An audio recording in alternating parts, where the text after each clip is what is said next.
আর আশেপাশে বন্ধু মহলত পরিচিতর মধ্যে কিছু কিছু মাইফ আছে দেবেন তারা 10 জনের লগে হাইতু বইলে কিছু বইয়ে করে আর নানি দাদির বাসাত বইয়ে করে মানে ড্রামা করে কি তারা হাইতু বই নাকি ভাবো আমি বেশি খেতে পারি না,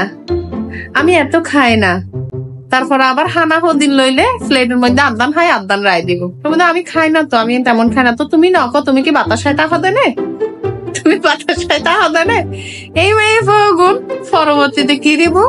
আনি আনি আনি আনি এনে গালো পুত্র হানা দিব,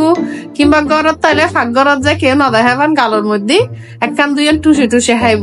তোরা এমন হস্তরাতে বুক লাগিব হতুন বুক লাগে হাবি দে না তোরার লগে আরা যে মানুষ তাই আরাতে বুক লাগে আরাতে ফ্যাট আছে তো তোরা যে অভিনয়ে কি করস আরাতে তো সরম লাগে আরাতে লাগে না আরা কেন বেশি হাই ফেলাই ফেললেন বুড়ো বুড়ো লাগ কেন কথা হয় আদিলে বই বাত না হয় আদ্য মানে চলছে সবাই মাই হন দিলে